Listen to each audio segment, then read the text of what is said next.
Okay, thanks for the introduction. So this is joint work with Benoît Cogliati from the University of Versailles. So I will be talking about known key security for block ciphers. So in summary, so in this talk, in this paper, we reconsider the formalization of known key attacks against block ciphers. So known key attacks are very hard to rigorously formalize, as we will see. And the first rigorous formalization was by Andreeva, Bogdanov, and Menink at FSC 2013. They introduced a notion called known key indifferentiability. And this notion considers only a single known key. And in some settings, as we will see, it's insufficient. So what we do in this paper is that we extend this notion to handle multiple known keys given to the adversary. And we show that these are two different notions. We prove separation results. And then we explore the security of the iterated Even-Moser construction under this new security definition. So the outline of my talk will be as follows. So first I will give some background on known key attacks, and then I will explain what this new multiple known key security notion is. And then we will see we will investigate what is the security of the iterated Even-Moser construction under this new notion. So a block cipher, so it's a primitive that takes a plain text X, a key K, and that outputs a ciphertext. And for each key, it must be a permutation of the message space. And the usual security notion that we expect from a block cipher is that it's pseudo-random, which means that no attacker should be able to distinguish efficiently whether it is interacting with the block ciphers for some random key K or with a uniformly random permutation of the message space. Okay? So this is what we traditionally expect from a block cipher. But we can go further, and so this is what Knudsen and Reimann have done at Azure Cape 2007. So they introduced known key attacks. So informally, what is a known key attack? So the attacker is given a random key K, and he must find a property of the permutation EK associated to this key more efficiently than what it would require by interacting just with a random permutation in a black box way. Okay? So just a few examples. For example, if I give you a key K and I ask you to find a plain text X and a ciphertext Y such that the n/2 first bits of X and Y are 0, and if you can do so, if you try to do this for a black box random permutation, you will need approximately 2 to the n/2 evaluations of the permutation. Okay, so if you can do this for some block cipher more efficiently than with approximately 2 to the n/2 evaluations of E, then this will count as a known key attack. Another example with two pairs of plain text ciphertext would be to find two x1, y1, x2, y2, such that the XOR of the input and the output are equal. Okay? So again, if you try to do this for a black box random permutation, this will require approximately 2 to the n/2 evaluations of the black box permutation. So if you can do this more efficiently for some block cipher, again, this would count as a known key attack. Okay? So informally, it's quite easy, I think, to see what a known key attack is. The problem is if you try to rigorously formalize what this is. And the problem comes from, it's a bit, so there is no secret key involved, so it's a bit like when you try to define formally collision resistance for some fixed hash function. It's well known that you cannot define it rigorously. So for known key attacks, you have the same problem. So for example, if you consider this relation here, so if you take all the pairs key and the encryption of the key under this key, and if you consider this set of pairs of inputs and outputs, then if I give you some random key K, then it is easy to find a pair of plain text and ciphertext which satisfies this relation here. But if I give you a random black box permutation, then it's easy to see that it will be hard for you to find some pair of input-outputs of this permutation which will satisfy this diagonal, let's say, relation. Okay? And the conclusion is that it's impossible to formalize non-key attacks for some fixed block cipher E. So you could say, well, this does not count because the relation you're looking for it depends on the block cipher. But if you try to really formalize what depending on the block cipher means, I don't know how to do that, in fact, for some fixed block cipher. So to circumvent this kind of impossibility results, Andreeva, Bogdanov, and Menink, they introduced the first formalization of non-key security. And to circumvent these impossibility results, they considered a class of block ciphers, which will depend on some ideal primitive f, which could be a random permutation, a random function, okay? And if you do this, if you don't consider one single block cipher, but a class of block cipher, so if you think, for example, of the even Mansour, we'll see the example just after, but you can come with a rigorous definition. And the notion they introduced was use the indifferentiable notion, okay? So I won't give details for now, but informally, what the ABM notion ensures is that for a random key k, your block cipher will behave as a random permutation even when the key is known to the attacker. But this is assuming that the ideal primitive that the block cipher is using is ideal, okay? And so to give you an idea of what one can prove with this notion.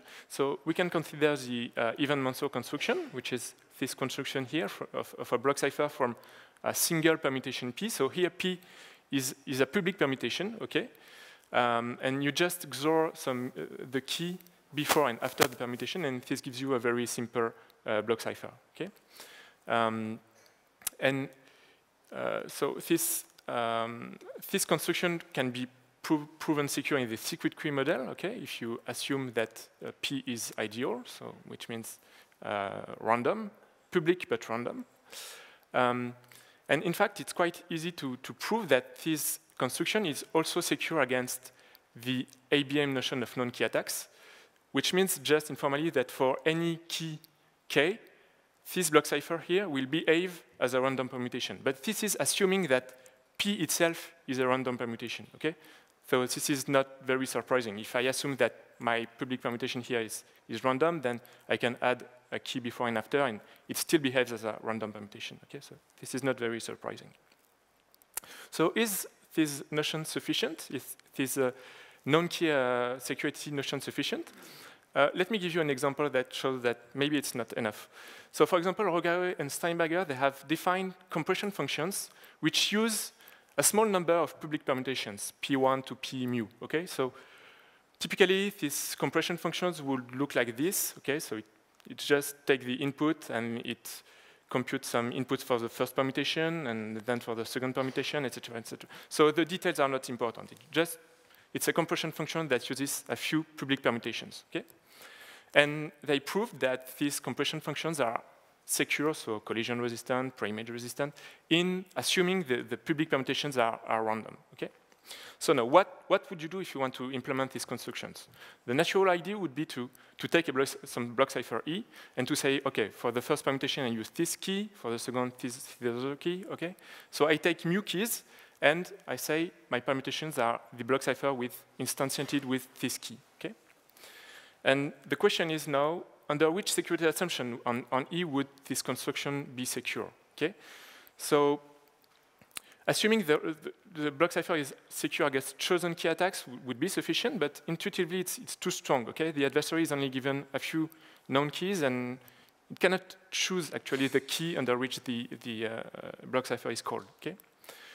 And on the other hand, the ABM known key security notion, it's too weak because it considers only a single key. And here the adversary is given mu keys, okay? So you will not be able to prove that the construction is still secure if you instantiate it with a block cipher which is secure against known keys attacks under this security notion because it considers a single key, okay? So here, intuitively, we need a known key security notion which allows the attacker to handle multiple keys, okay?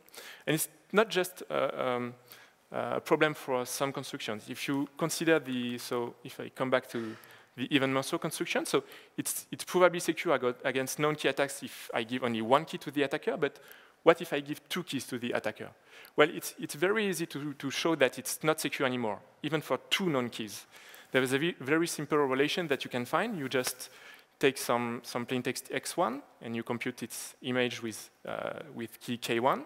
And you take another plaintext x2, and you compute such that the input to the permutation will collide. So you know k1 and k2, so you can choose x1 and x2 very easily. And it's very easy to show that the 2 plaintext and ciphertext that you are computing satisfy this relation here.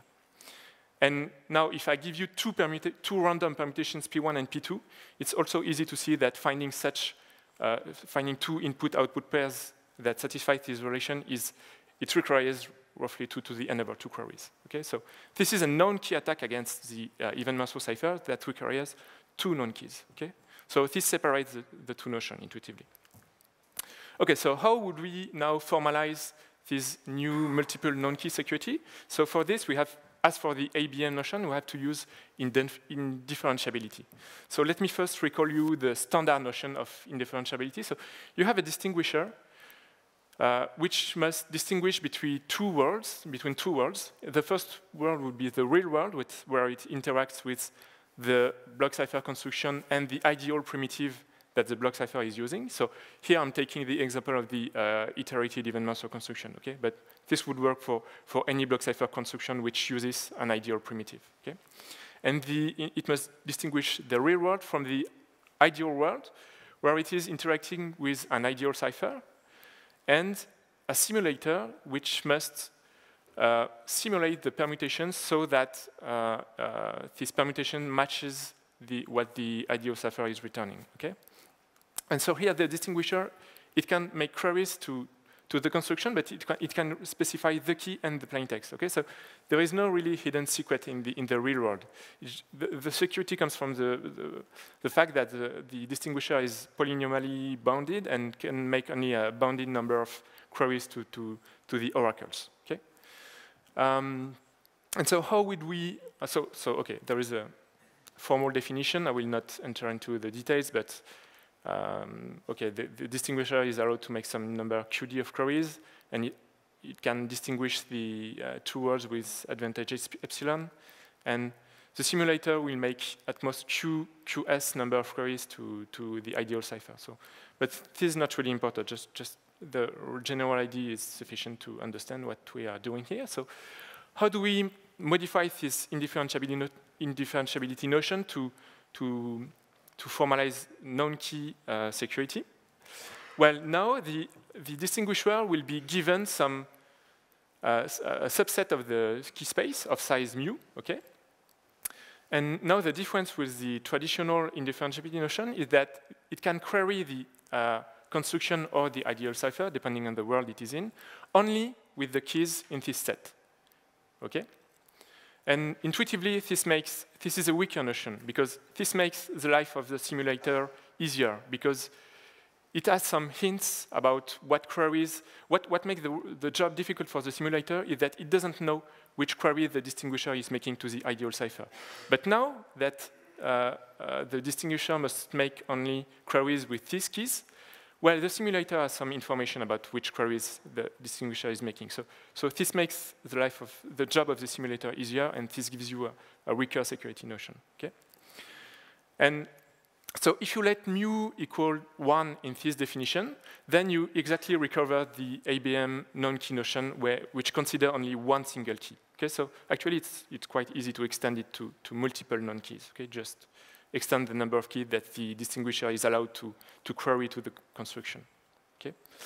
And interestingly, if you let mu be equal to the size of the full key space, then you exactly recover the standard indifferentiability notion, because now the set of keys that the distinguisher is allowed to query is the entire key space. So it's exactly the previous notion, okay? So the standard indifferentiability notion, it's really a chosen key notion, in fact, okay? And this parameter mu here gives you a full spectrum between the ABM notion, one single key, and a chosen key notion, I would say. Okay, so this is how we formalize this notion. The interesting thing with indifferentiability is that it gives you composition theorems. It allows you to compose security proofs.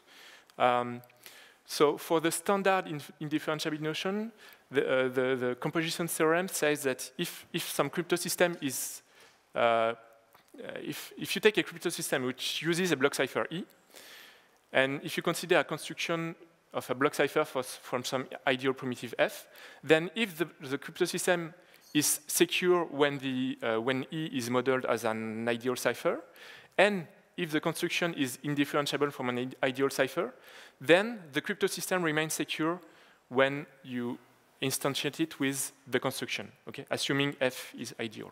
So now how do we modify this composition theorem for multiple non-key indifferentiability? Well, it's roughly the same, except that you need an extra assumption on the crypto system, which is that the crypto system calls the block cipher only with a subset of mu keys, okay? So if you think of the Rogaway-Steinberger compression function, that's exactly what we have, okay? This crypto system only calls the block cipher with mu non-keys, so mu non-key indifferentiability is enough to prove the security of these compression functions. Okay, so now we'll ask, so what is the security under this new notion of the iterated even-Mercer construction? So the iterated even-Mercer construction is just a generalization of the even-Mercer constructions that we saw just before with multiple public permutations, okay? So this is also called a key alternating cipher, but since we model the internal permutation as random permutations, I prefer to call it the even-Mercer construction, okay, to recall that the inner permutations are ideal. And in this talk, we will focus on the case where the key schedule is what I call trivial, which means that I'm just adding the same key between the public permutations, okay? And so there have been some previous results on the indifferentiability of this construction. So we know that it's fully indifferentiable from an ideal cipher for 12 rounds. It was proved at Asia Crypto 2013. And the security result of ABM, the ABM paper, is that it's non-key indifferentiable for one key for one round. Okay? But now for multiple rounds, how many rounds do we need to, for multiple keys, how many rounds do we need to achieve security? So the first observation is that 2 rounds are not enough. There is also a 2 known keys attack against 2 rounds of the even-Mercer construction. So again, it's very easy. You start with, so you're given 2 keys, and you just start by computing for some plaintext x1 inside the construction. And then for k2, you take some x2 that, again, collides with the first query. Okay, and then you compute backward, again, provoking collisions here, and the same for k1. Okay. And it's easy to see that the 4 plaintext and ciphertext satisfy these relations here. And again, if I give you 2 random permutations or 2 keys for an ideal cipher E, it's hard to find such inputs. So if I take 2 known keys, 2 rounds are not enough. And so now the question is how many rounds are sufficient? And what we prove in the paper is that 9 rounds are sufficient to achieve this new multiple non-key indifferentiability. Okay, and for full indifferentiability, it's known that we only know that 2 rounds are sufficient. Okay, so this also separates the two notions. So actually, we don't fully prove this in the paper. We only roughly sketch the proof. The reason is that this kind of proofs are usually 30 pages long, and the number of rounds that we achieve here is very unlikely to be tight. So there's no really incentive to write the full proof for 9 rounds. It's better to first determine the exact number of rounds and give the full proof here. What we do instead is that we prove some slightly weaker notion, which is called sequential indifferentiability. And we prove that this is this time formally prove that it is achieved for 3 rounds. So what is this slightly weaker notion, sequential indifferentiability? It's just a notion where the way the distinguisher is allowed to make the queries is restricted. So for sequential indifferentiability, the distinguisher must first query the permutations or the simulator, and then the construction of the ideal cipher. But it's not allowed to intermingle the queries to the two oracles. And so this is a slightly weaker notion, and this is easier to prove. So instead, we focused on this notion to prove a separation result between so chosen key sequential indifferentiability and multiple non-key sequential indifferentiability.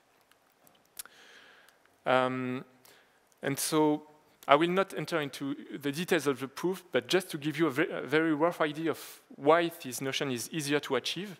So the way a simulator works in general is that it will receive queries from the distinguisher, and it will try to to determine which inputs and outputs the distinguisher is trying to compare with the ideal cipher. And for this, in the chosen key, when the distinguisher is allowed to choose any key, the simulator must wait for 2 consecutive queries to determine which key the distinguisher is interested in. Okay, so as soon as the distinguisher makes 2 consecutive queries, the simulator can compute the key here, which is associated with this chain, and then it can just extend the chain, make a call to the ideal cipher, and adapt some permutation to make the simulated permutation match the ideal cipher. Okay, but we need 2 rounds to detect which key the distinguisher is interested in. But now, if I consider only the known key security notion, there is no need to wait for these 2 consecutive queries to determine which key the distinguisher is looking at, because the simulator knows which keys the distinguisher is allowed to look at, because there are only mu keys, okay? And so as soon as there is one single query to for example, the middle permutation, the simulator will extend the chain for all the mu keys that the distinguisher is allowed to look at, okay? So, sorry, that's a very rough idea of how we can gain some rounds in the proof, okay? But the general idea is that the simulator is given some hints about which keys the distinguisher is trying to compute the construction with, and this makes the job of the simulator easier. And so we can decrease the number of rounds for which the security notion is achieved. Okay. So just to conclude, I will leave you with this table, which give the known results about the iterated even Monster construction. So these are secret key notions, but here are what we are interested in this talk, which are known key and chosen key notions. And so what we proved here is multiple non-key indifferentiability and sequential indifferentiability for 9 and 3 rounds. Full indifferentiability is for 12 rounds, and so the natural open question is, can we, so this number of rounds here are tight, but here it's not known to be tight, so the natural question is, can we decrease here the number of rounds needed for chosen key indifferentiability? Thanks. Okay, thank you.